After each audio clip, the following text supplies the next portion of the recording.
So after 17 years, 200 million rand later, it seems blue has died and red has been born. But I must tell you that it's probably the world's best kept secret. We only heard now when you launched. So how did you manage to keep it a secret for all this time? Yeah, obviously from our perspective, it was never secretive enough because there were leaks every year, everywhere, you know. But what we did is we kind of kept a core team together. So we had a core marketing team, some core people from the agencies, and then really the timeline was quite condensed. So we did it in the period of about 12 weeks, which meant that there wasn't much opportunity for it to get out. But surely the strategy behind it and the organizing took you how long? The strategy behind it didn't take that long. I mean, we had discussions with our global CEO at Vodafone in end of October. We then presented in the middle of November to the Vodacom board. 2010? 2010. Wow. So, and then once they'd kind of ratified the decision to go in this direction, it was then really kind of... So it was very quick? Executing, yeah, it was very quick, very intense, very nerve-wracking, but yeah. It's a big change. But I have to ask you, Cell C's rebranding to black, Vodacom now rebranding to red. Any coincidence there, Enzo? I don't know. I don't know actually. So I can't speak for Cell C. You know, but from our point of view, going towards an identity that was more similar to Vodafone was always going to be on the cards. So about 2.5 years ago, they bought a controlling stake, 65% of Vodacom, and the discussion about whether we go to Vodafone and when we go to Vodafone has always been on the cards. It's always been there. It's always been there, and really it was just about, it was a matter of kind of when, not if. But it's such a color is such an intrinsic element of a brand. Yeah. So if, let's say, Cell C did not rebrand and change their color, would you still have considered going red? I think we would have. So if you look at kind of outside of South Africa, so this exercise has been conducted in Tanzania, in Mozambique, in Lesotho, and in South Africa all simultaneously. If you look at some of our competing territories, particularly Tanzania, Bharti Airtel are red, and the identity and the construction of the identity very similar to kind of the Vodafone identity. So that was always going to be a challenge. But the belief in the fact that we have a brand in Vodafone, the Vodafone identity particularly, that we think is particularly strong, and we think kind of our product propositions and our execution, we can do a better job. And so I think, you know, that belief is what's kind of what has driven the decision. But I don't think it was ever going to be a stumbling block. What key elements or characteristics rather do you attach to the color red? Obviously, you know, I kind of look at it with kind of jaded eyes now, so I kind of see leadership. I see in sports, for example, it's a winning color. It's a strong. Yeah, and also my name is Enzo, so Ferrari. So you know, so there's a natural progression. Yeah, I think it's kind of winning. It's leadership. I mean, red's a fairly strong corporate color. Yeah, it is.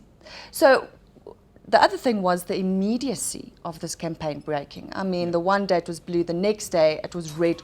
All over the show. So take us through some of the campaign elements and how you set out to actually break the campaign. All right, so, you know, I think before I do that, I've got to scope the extent of the change. So everything from business cards to access cards internally to this campus at Vodacom World now had to be kind of changed. And that had to be done almost overnight. Yeah. So the planning phase, as I said, and the production phase took probably 12 weeks. We started then on the 28th of March saying, okay, let's take down all of the old stuff and let's put up all the new stuff. The particular challenge is the retail environments. Yeah. So we've got about 40,000 points of presence out there. We said at least the top 30 malls we want done by the 1st of April. So we started on the 28th and then really kind of planned so that most of the reveal, we had 66 teams working across the country, so that most of the reveal happened on the 1st. So the one we had the big media intervention on the 1st, from the 2nd onwards, it was all done. And the switchover happened digitally. So all of our internet, our Mobi sites, all at 9 o'clock on the 1st, 9 p.m. on the 1st, were all migrated kind of almost immediately.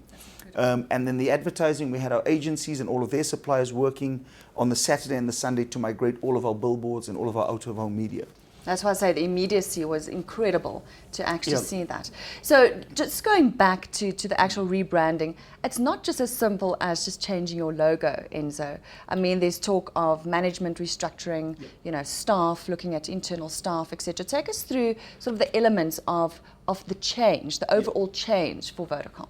All right, so I think, you know, what's fundamentally happened for us, and it's exciting being in the position we're in, is saying that now the brand idea has become the business idea.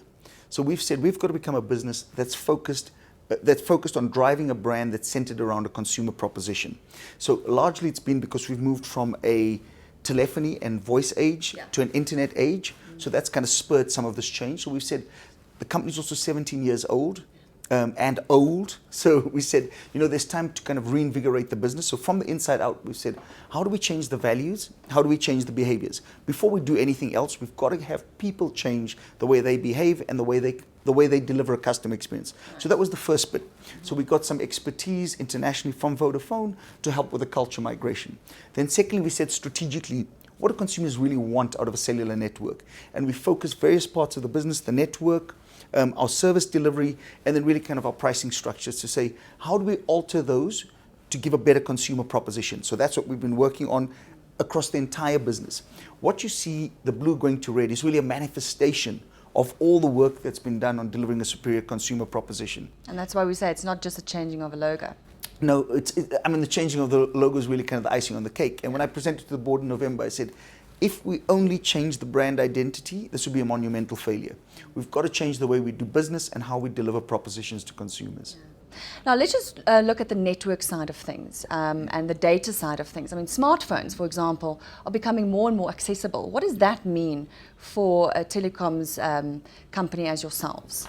So what it means is, so currently Vodacom has 3.8 million smartphones out there, and that's phenomenal. And every month we see the percentage of phones being sold, the smartphone component being bigger and bigger. So what does it mean? I think what it means for consumers, more importantly, for us it means kind of we've got to build a bigger network, a faster network with more capacity. But what it means for the consumer is that they have access to this world of information.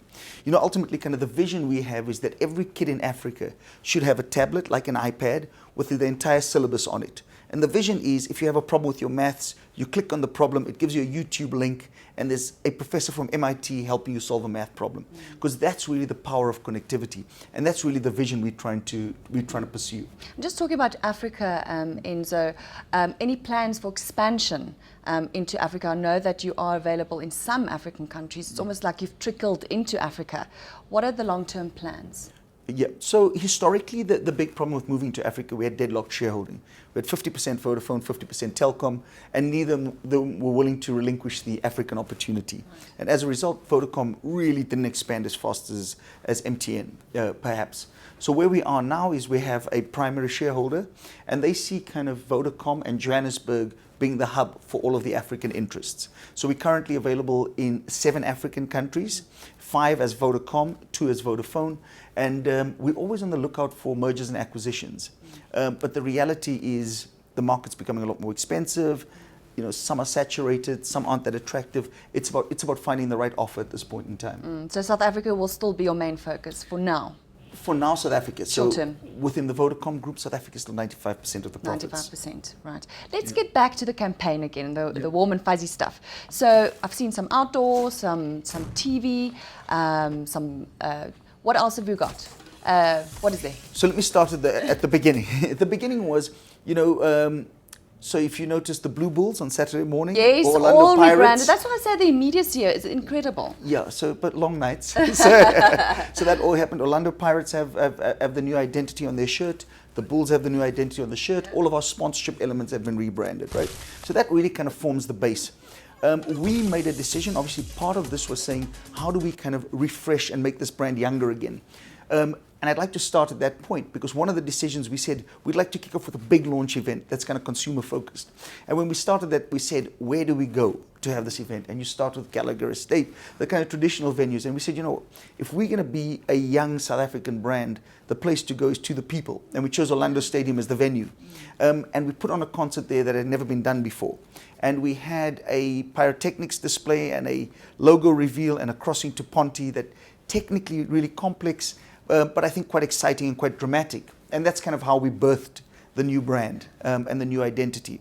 So that started on Friday night. Saturday, as I said, all the sponsorship elements were done. We've got 624 different out-of-home installations, from large to small, to street post signs, to buses, to lots of branding at the airport. But what the phase one is about is really about getting the new identity out there. Right. Yeah. Nothing more than that. That was the big bang. That was big bang.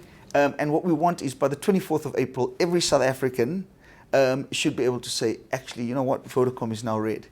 And then from the 24th on, it's about really kind of the bigger brand, iconic advertising that Vodacom has become synonymous with. And just talking on that, I mean, you've actually used all the characters that you've used for the last 17 years. So it's a bit of heritage, isn't it? You've used that sort of heritage to say, this is the old, this is the new. So are we going to see more of the old characters, or are we going to see completely new characters in your campaigns going forward? I mean, why we use the old characters to migrate, so I'll answer that, but why we use the old characters to migrate. One of the risks of delivering a new identity is consumers feel unsure what's happening with the brand. So we said, why don't we invoke these much-loved characters in South African advertising and get them to help us migrate this brand? And that's what was done. So I think when consumers look at the advertising, they see people they know. They can identify with it. They can identify with it. So they see people they know, they see a name they're familiar with, and really it's just kind of the identity that's changed. So that's why we did that. Right. Going forward, we think that we need really kind of a new approach to advertising. If we're going to be the brand of reference for 16 to 24-year-old South Africans, we think we need a whole new approach. Give us a glimpse of what we can expect. A glimpse of what you can expect. I think what you'll see is some very kind of big iconic music. Okay. But what you'll see is a brand that's really kind of driving this entry into the internet age. And I can tell you more, but then I'll have to shoot you. Exactly.